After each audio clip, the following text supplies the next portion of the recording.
राष्ट्रीय ओबीसी महासंघ के अध्यक्ष डॉक्टर बबनराव तायडे ने स्थानीय निकायों में ओबीसी की 512 सीटें कम होने का दावा किया। उन्होंने संविधान के अनुच्छेद 243D6 के संशोधन पर 27% ओबीसी आरक्षण बहाल करने की मांग की। जरांगे के आंदोलन पर उन्होंने कहा कि महासंघ की नजर सरकार के रुख पर है, साथ ही आरक्षण के छेड़छाड़ होने पर ओबीसी समाज के सड़क पर उतरने की चेतावनी दी। आइए एक नजर डालते हैं तायडे के विस्तृत बयान पर।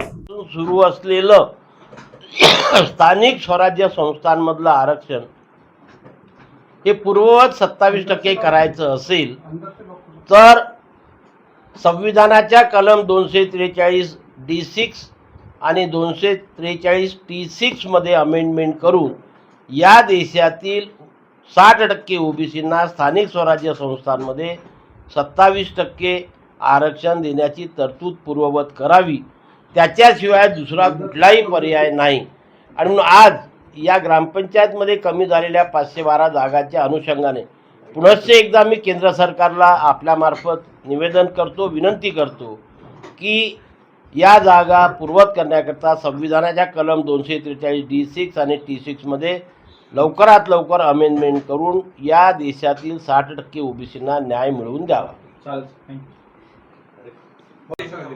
नाही, हे बघा की ते काय मागणी करतात, आम्ही त्याच्याकडे कमी लक्ष देतो, पण सरकारच्या भूमिकेकडे लक्ष ठेवून असतो। काय बदल करावा ते त्यांनी अजून सुचवलेलं नाही आहे। आणि मग ते काय बदल मागतात आणि ते जे काही बदल मागतात त्याकडे सरकारचं काय लक्ष आहे हे याच्याकडे आम्ही लक्ष ठेवून आहोत। काल त्या बोलताना असं म्हणाले की 58 लाख नोंदी सापडल्या, 58 लाख प्रमाणपत्र घेतल्याशिवाय मी शांत बसणार नाही।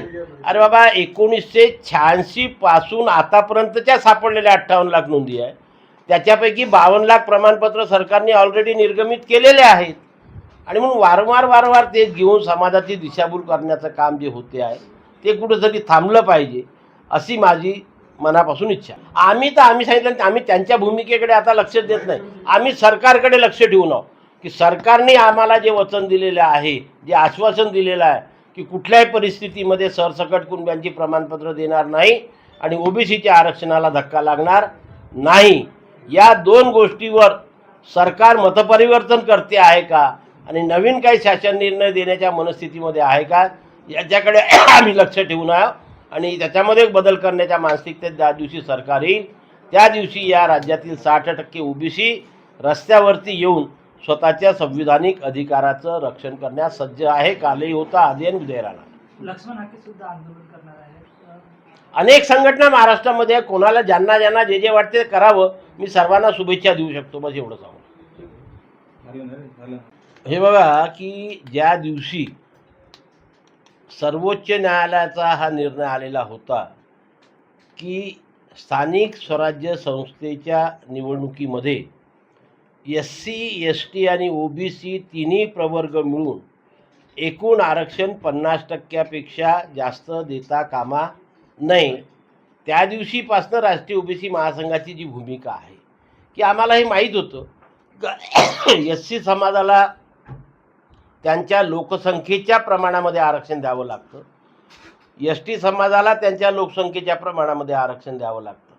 आणि म्हणून ज्या स्थानिक पातळीवरील संस्थेमध्ये, मग ती ग्रामपंचायत असो, नगरपंचायत असो, पंचायत समिती असो, जिल्हा परिषद असो की आणखी कुठली असो, जिथे SC आणि ST या दोन समाजाचं मिळून आरक्षण हे 23% जास्त जाते, तिथे ओबीसीची संख्या कमी होणार हे आम्ही त्या दिवशीपासून सातत्याने बोलतो आहे।